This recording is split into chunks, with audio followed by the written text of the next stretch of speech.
Guess what? It's Wednesday. It is Ask a Flower Farmer, and it is your friend Lisa Mason Ziegler. And as you can see, I'm at home on the farm and have super big news to share in just a minute.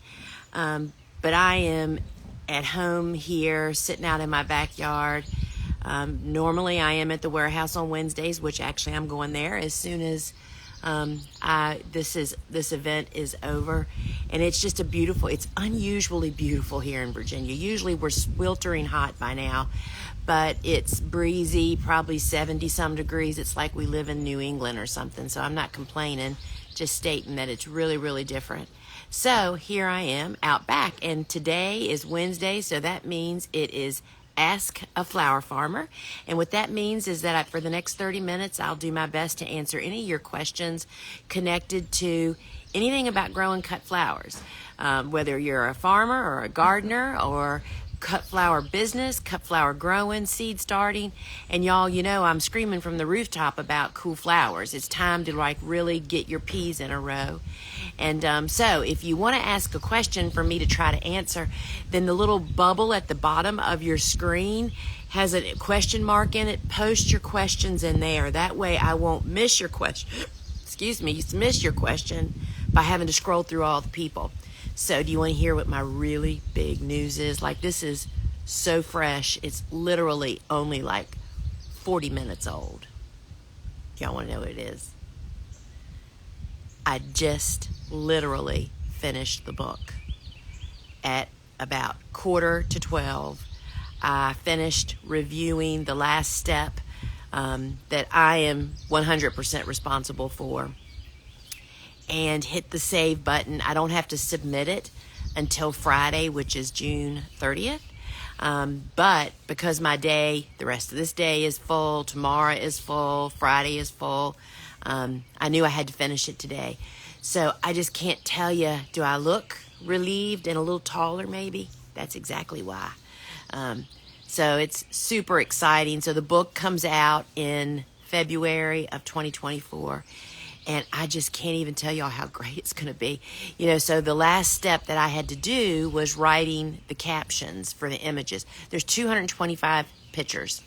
And so, you get all caught up in everything else you have to do and getting the pictures taken of the things first off, you have to grow the stuff to take the pictures of the stuff you want to talk about, right? It's crazy, y'all. Anyway, I always leave the captions to the very end, and I actually wrote them yesterday and Monday and Tuesday. Some of them were already done, but I just really pounded them out and then reviewed them and reread everything today, and I'm feeling pretty ready. So next time, I saw the illustrations for the first time last week, or the beginning of the illustrations for the book. They wanted to make sure I was happy with the style and all that stuff. And so next, they start connecting everything. It's like I have a manuscript. We have huge libraries of images. Then we have illustrations over here. Then we have captions down here. And it's really kind of, that's not my strong suit, bouncing around all that stuff. So now they'll all be pulling it together. And it won't be right at first, you know what I mean? Think about that, you having to do that. So anyway, super duper excited. And before I start answering questions, and remember, if you have a question, post it down below in the bubble with the question mark in it. That way I won't miss your question by it being in the comments. So some housekeeping. Did you know that we had a flash sale? And it's going on until midnight tonight. Today's Wednesday. What is today? June 28th, I think it is. June 28th, 12 midnight Eastern time, on our website, not in the app, on the website. Pretty much everything is on sale 20% off. That does not include courses or books or gift certificates. It excludes a few things, so if I've forgotten anything, just know that there are some things that are not. But all the seeds, all the Swift blockers, all the soil blockers, all the grow lights, all the trays, all the hose, all the everything is 20% off. And that's what we did this past weekend for our open farm, which y'all was so totally amazing. We had people from Illinois and Ohio and Georgia and oh my goodness, y'all, people came from all over. We just had a wonderful, good day. Anyway, the warehouse was 20% off. So we're extending that to people that can't be here. So now is the time to stock your supplies. So that's on the website, thegardenersworkshop.com. And the store's on sale. You don't have to have a code. So if it doesn't show up on sale, that means it's not on sale. So that is your big old, get ready, because we're already, I am saddened to say, we're already running out of certain varieties of seeds of stuff. So, I tend to buy my seeds when the stuff is blooming. So it's like I would have everything for fall already. So if you're fall planting, and we've already started our electron, we're starting next week our ornamental kale for fall blooming. So get your, peas in a row, y'all. All right, friends. Really? Oh, there they are. It didn't show me any questions. That's why I was hemming and hawing here. All right. Aaron asks, when you make soil blocks, do you water them the second day or leave them in the small, struggling to germinate seeds? Okay. So, Aaron says, when you make soil blocks, do you water them the second day or leave them if they are still moist from initial sowing? Yes. So, your blocks, or any seed starting method, not just blocks, but it's even more important in blocks, they should be drying out in a 24-hour period, meaning if I made blocks today, tomorrow morning, yes, I would be watering because they should be dry. And if they aren't dry for you, that means the air temperature most likely is not warm enough in the environment. And this time of the year, when you're starting warm season tender annuals, that air temperature needs to be, 80 to 90 is perfect. So you really want it warm air temperature so that they're drying out. And back up, if they're on a seedling heat mat, as they should be, they definitely should be dry tomorrow morning. Mine are pretty much dry as a bone when I go out there in the morning. So that may be part of the problem, perhaps. So I hope that helps you, Aaron. And I will say that's a really big struggle for a lot of people, is getting your environment right. And I'm going to say this and I'm not going to get off on my tangent. Sometimes I feel like, and I understand why it is, we need to spend more time figuring out our systems. Like, for instance, in your garden, the number one thing you need to work on is your soil, not all the different things you can plant. Seed starting, you really need to get your environment right, and you really, really need to work on creating a space outdoors where you can safely harden off stuff, because it eliminates so many other issues and problems that people have. It's just so easy to get right down to I'm going to start the seeds. Anyway. I fall planted my Rudbeckia in 7B, 8A. How long will they keep blooming for me this summer? Indian summer is my favorite. Well, I'm so glad to hear. Indian summer is really special to me, too. That was the very first, that and a Sweet William and Sweet Peas were the very first flowers I ever grew as a flower farmer 25 years ago. And Indian summer was the Rudbeckia. That's what really swept my first florist off his feet.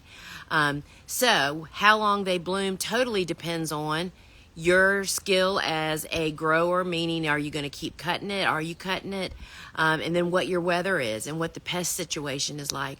Rudbeckia will keep blooming through the summer if you keep it weeded, watered, and fed. And what that means is don't overdo it. Just saying, if it doesn't rain, you need to water it. And if, the soil, you might want to do some foliar feeding or soil drench. But the most important thing is keeping those blooms cut, and they will continue to come back. The Indian summer is a huge reseeder, and it's really, really beautiful. I now, because of my love for Indian summer, I think I just swallowed a bug, y'all. That's what made me pursue all these other Rudbeckias. And I think we're up to 8 or 9 now that we grow. And I will tell you, I was so pleased with myself with how smitten Ellen Frost was, who was here for the open farm. You have Local Color Flowers. she just was speechless over our Rudbeckia, and it just made me so proud, y'all. Rudbeckia is a killer crop. Top 5 warm season varieties and colors to start now for fall bouquets. Well, I don't know about top, but I mean for us, we've just started all the grasses. You can find them all on our website. If you need to know individual ones, you can just go to our store. The seeds on our store are what I grow. So all the grasses that are in there, amaranths for sure. I think we have 9 different ones, all of which are done. And then we start more cosmos for sure, the ones in fall colors, rubenza, cranberries, double click,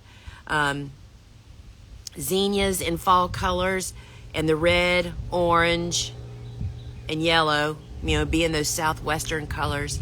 And of course, more basil. And even though the purple ruffles is dark, I still keep just starting Miss Burns Lemon. But that's a ton right there. And now is the time to hop to it.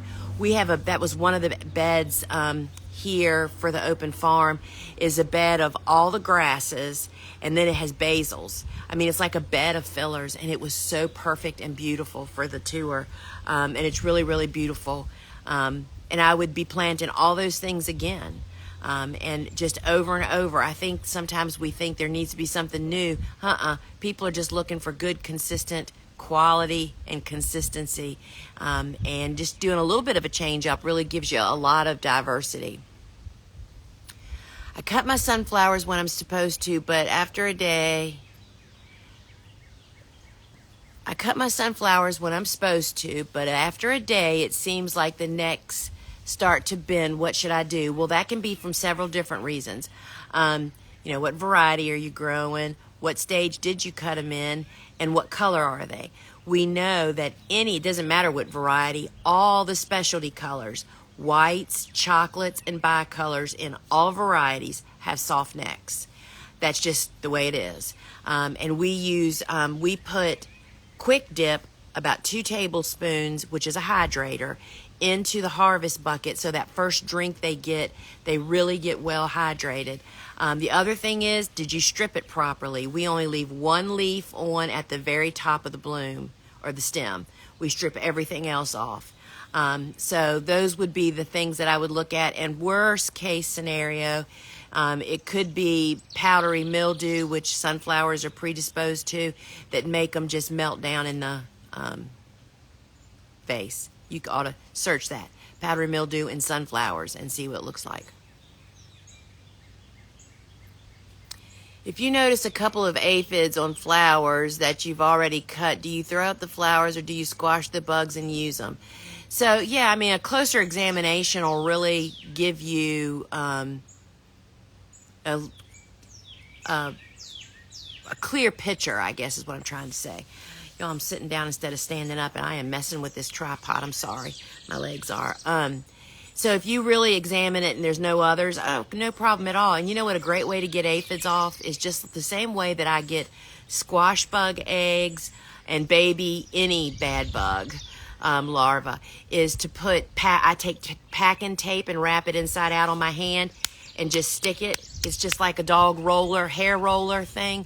Works just the same, and you don't damage your stems and your flowers, right? So give that a try.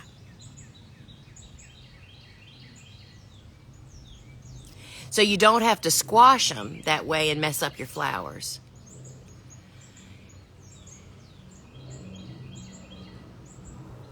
If my grow room is naturally almost 90 degrees, should I still use a heat mat? Well, let me tell you, Lois Gardens, what my experience is. My grow room gets really warm. And when we had too many trays that we couldn't put them all on heat mats, I thought, well, I'll just put them on the top of the racks because it's got to be super hot there, right? And I will tell you, because back when we were starting, I don't even want to think about how many plants we used to start when we were in high production. I mean, we'd have 30 trays of 240 started in a day, and there was no way I could have enough heat mat, right? Well, I will tell you that those placed on the heat mats had excellent germination. Those that I put in my hot grow room up on the top of the rack had spotty germination. And the only thing I can attribute that to is that it's not hot at night. You know what I mean? It's not a constant. And I think the heat on heat matter in a germination chamber is a bit more intense. Yes, I still use a heat mat. Growers in greenhouses have heat tables in greenhouses that get hot, and they still put their trays on there. All right. Japanese beetles are chowing down on our zinnias. How do you deal with them? Well, hello, Tori. So Tori is a grower right here with me in this area, and we're experiencing the very same thing. So you have actually a posse of people that you should put to work. Those would be your 4 kids. We would go out with, I use a plastic 2-cup measuring cup that has a handle. I put a squirt of dishwashing liquid, fill it halfway up with water. The reason you do the soap is it coats the beetles when they drop into your bucket and they don't fly, or into your cup and don't fly away, as well as it does ultimately kill them. But I go out to, separate them, go to different areas, and just slide your cup up underneath, the zinnias or the marigolds. We actually now, if you have Virginia creeper growing on your farm anywhere, which is a very beneficial native vine for wildlife, they love that. A lot of times you can go there and just scarp up. Just put the cup up underneath the blooms and tap it, and they fall in. And what you'll notice is the beetles get pretty smart, and you have to up your game. It's a sport around here. And then we just flush the cup. Try to do it earlier in the morning, and when I say early, 8, 9 o'clock, as the day heats up is when they get really active. If you go out there early in the morning, then they are still in the flowers. Sometimes they're buried and you have to look. So that's what I would do. That's all I do. But know that everyone you eliminate somebody. I would love to know how many offspring a Japanese beetle produces in a year. So every one that you eliminates that many for next year. So that's what I do.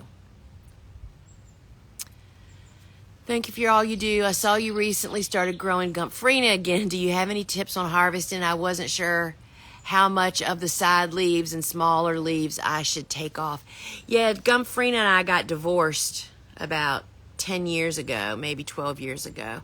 And about 3 years ago, when we went from high production, we brought it back because it is such a significant flower, and we could always sell all of it that we could grow. So we like to grow the Audrey series and the QIS, and they tend to grow more straight. And when I cut that stem all the way at ground level. And that way they don't tend to grow so crazy crookedy, and don't plant very much, because that way you cut it really, really hard. It's when it gets away from us that you don't cut it, and that's when it starts branching and doing all that crazy stuff. And we strip it pretty hard. So I'll have a stem with several branches, and I strip everything on the bottom half of the stem. We have some beautiful Gumpfrina coming along this year, and our florist would buy it every week, and my sister loves it for bouquets. So 9A, my amaranth is infested with leaf miners. What would you do to fight the infestation? Probably mow them down. Amaranth is a bug magnet, and you're in 9A, so you're in the south like I am. I've only started growing amaranth again last year and this year for book pictures. We grew it for years, a long, long time ago, and figured out that's why I had such a significant cucumber beetle, many different beetle problems. That's one of the reasons I stopped growing dahlias, is because we had such pest pressure. Well, it was the amaranth that was actually attracting them. So I don't have experience with leaf miners, but we don't treat for anything. Stuff that gets buggy, we tend to eliminate it. You can plant another crop of amaranth for sure. As amaranth is like cosmos, as the days get shorter, as we move now into the second half of the season, they bloom even faster. So amaranth, you can probably plant amaranth in, I'm going to say, the early August, and have amaranth for fall, and they'll grow and bloom really, really fast. So I would say just eliminate the crop. Cut as much as you can, cut it clean, and then mow it down, and do whatever you do. But that's my way of dealing with it. The annual dahlia flower, can you keep it blooming and growing over the winter in a container? I am sorry, I am not your person to ask dahlia questions. I've never grown dahlias from seeds. All dahlias, my understanding is they grow a tuber. It'd be hard to keep them going inside. That would be somebody that I just saw Daniel of Petal Pickers, my good friend. He was showing a book. I forget. Go to his stories, Petal Pickers. He was highlighting a dahlia book that he's actually selling for somebody that said it's the most comprehensive dahlia book he's ever read. And coming from somebody that grows as many dahlias as he does, that was saying something. So that's all I can do is direct you to that. Japanese beetles eating sunflowers, what do you do? I just answered that. We hand pick. We do nothing else. If you cut them, just as one petal's lifting, you minimize the damage greatly. And it's just, I mean, for 2 or 3 weeks out of the year, that is part of my workday. I get up, I go out, I water seedlings, and then I go Japanese beetle hunting. And I just quietly walk my garden, and you really observe a lot of things about your garden doing this, and gathering them up in that soapy water and then flushing them down the toilet. And that just greatly minimizes your damage and next year's populations. At this point, when we're starting to plan for fall planted cool flowers, what warm season seeds could still be started for blooms late summer and fall? Well, I think I just ran through that for somebody else. You can go back and listen, but all the grasses, amaranth, zinnias in fall colors, the Cosmo Rubenza, and cranberries for sure. Because amaranth is like, and cosmos are just like dahlias. As the days start to get shorter, they really produce so much more. Basil, I'm just looking around my garden. So I can't see it all. But those are the things that and of course, sunflowers every single week. And while I would definitely stick with the orange with the brown centers, you could throw in some of the more fall-y looking ones, but don't rely on them completely. The orange ones just definitely last longer. So give that a try. But all the grasses, our limelight, explosion grass, lowlander and highlander, and purple majesty are all amazing. We used to, those 5 that I just named, we used to sell them in a grass bunch at supermarkets. That was one of our mixed bunches, because you can just hang it up to dry after they enjoy it fresh. So I don't miss that time, but I do miss that time. Can group 4 snaps be planted now to bloom in fall? In fact, I think I always get the groups mixed up. I'd have to go back and read. That's in my book, actually.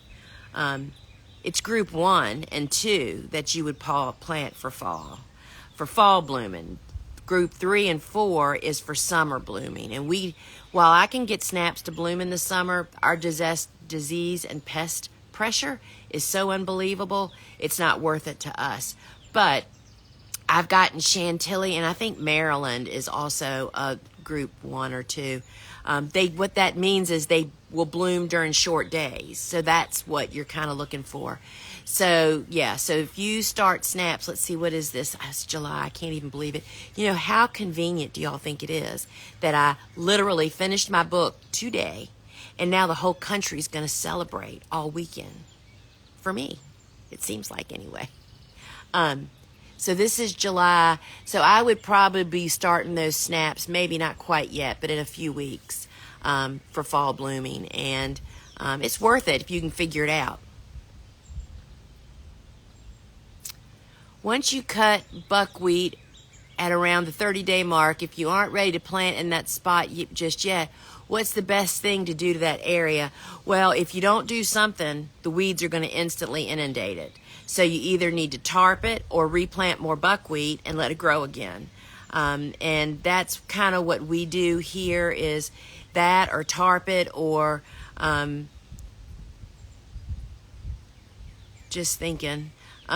So it's July. It's too early to plant anything cool, right? So yes, I would definitely tarp it, because buckwheat does not have a thick enough bottom part of the plant. So when you cut it, it's a bunch of sticks. There's nothing to shade the ground. So you're going to get weeds in just less than a few days. And once that happened, you've lost your benefit, right? So I think I would probably either lightly till and replant or tarp it. What is the best type of hydrangea to grow in afternoon sun where the flower bed is at? I don't know of any, unless you live in New England where it doesn't go above 75 degrees. I don't know of any hydrangeas that really tolerate afternoon sun, because what happens, there's some that'll live, like I've seen, PGs will live under those circumstances, and I think oak leaf hydrangea will. Well, all of them will live, but it's the fact that the blooms don't last very long. So it defeats the whole purpose, right? So when a hydrangea bloom is wet, like if you get rain, and then all of a sudden it gets hard blasted with that full blasting afternoon sun, it just totally decimates the bloom. It's what makes all the brown spots. It burns them up so much faster. So you may have to ask around somewhere else, but I don't know of any hydrangea that wants to live out in full sun. PG trees, maybe, but again, the blooms get messed up so quick that it's just not the best case for them. I would grow a viburnum that looks like a hydrangea, but it's not. Connie, if I want to plant bupleurum in the fall and it prefers to be direct sown, when should I actually sow them given the weather is or could be warm? I believe it's a cool weather to germinate. So Connie, the first thing I would say to you, if you haven't read my book, Cool Flowers, you should, to get a better understanding of the cool flower concept. Bupleurum is a cool season hardy annual, and basically we all direct seed. We're all recommended direct seed that in the fall, and direct seeding and transplanting happens at the same time, which is 6 to 8 weeks before your first fall frost, and that is the preferred guess way to do that. And I wrote on my I think the post I did today showing the most beautiful blue Chinese forget-me-nots that are super tall. I get asked a lot, when should I plant this or when should I do that? And that's fine. That's what I'm here for, right? But it is apparent to me that we don't understand the fundamentals of the cool flower concept of figuring out what your hardiness zone is, knowing based on my information how winter hardy a particular cool season hardy annual is, and figuring out whether you fall plant it or not, and then figure out when fall planting and very early spring planting is. Once you figure out those 5 steps, you are liberated to know when you plant everything that's cool season, right?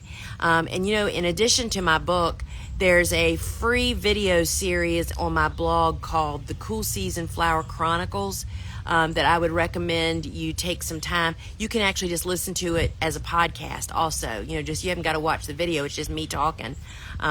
So give that a try. And I'll take one more question here. Why are my procruts just now flowering? Planted out April 15th, zone 7A. Well, that could be for a lot of reasons. Don't know if your weather's been like us, where we've been abnormally cool, particularly at night. A lot more rain than we're used to. All of those things interfere with growing. We've already harvested, what is this, June? We had sunflowers starting the week before Mother's Day.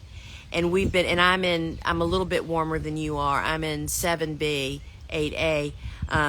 But our weather really has slowed them down now at this point.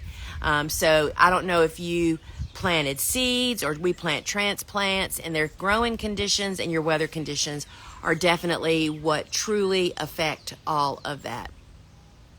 All right. So, and I'm going to answer this one last question. How soon is too soon to start my hardy annuals? Too soon is sooner than you're supposed to. And I say that because, y'all, the whole concept is you've got to just sit down with a calendar and count. When is your first historic, not when your last year's frost date was or the last 2 years, historic frost date, which you get off the internet, put in your zip code and ask when your frost date is. That's the date. That's your jumping off point. and then you count back 6 to 8 weeks. That's your normal target planting date for both direct seeding and transplants. And then how long does it take you to grow a transplant in your conditions with your setup? I'm quick because I've perfected my system, right? So I only start 3 to 4 weeks before that planting date. So I count back on the calendar for that. But here's the warning. We, for the last few years, have actually started planting a little bit later. When I say a little bit later, I just watch the weather pattern. And when I'm talking a little bit later, 1 to 2 weeks, for my transplants, I still tend to direct seed right on time, because you cannot get seeds to germinate outdoors if it gets cold and they're not germinated yet. So stick to the plan for direct seeding. You have more wiggle room with transplants. Sit down with the book, the calendar, and your information, and you count backwards. That's how we all figure it out, and you just will be liberated when you actually do that. So, but I warn you against starting too early, because there's nothing worse than having beautiful transplants and you plant them outside in the heat and they just struggle and just don't ever get off to a right start. So planting transplants later is better than sooner, and planting seeds right on time or thereabout is the best case. So friends, I'm going to just say again, remember that the store has a store-wide 20% off sale until midnight tonight. You don't need a code. It's on the store. That includes equipment. It does not include my books or online courses or gift certificates, and maybe even a couple other things. But all the seeds, tools, and supplies that are in stock are on there. And friends, this is your time to get trays and soil blockers and swift blockers. I'll be talking about that now that I'm coming out of my fog of finishing the book.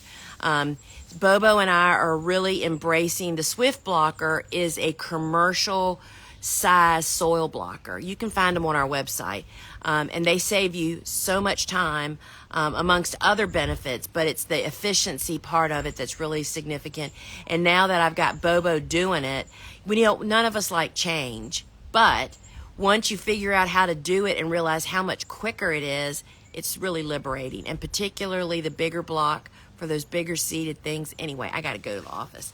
All right, friends, thanks for joining me here today. Remember, this Friday on the live shopping show we're celebrating American flowers. So come on, I'm doing the harvest literally by myself tomorrow. Bobo's on vacation this week, and I got a lot of beautiful stuff. And if you want to see some of these things I was talking about, the grasses, and I have a lot of cosmos and just all the rudbeckias and just all the beautiful flowers from both cool and warm, which is the real gift, right? Having both of them. All right, friends, till we meet again, see you Friday. And remember, spread the word. I finished my book now. With the countdown is on as they put it all together and get it prepared. And I can't wait for y'all to have it in your hands next February. All right, friends, and get on my wait list on the book page on the website or in the phone app. All right, friends, till we meet again. Ciao.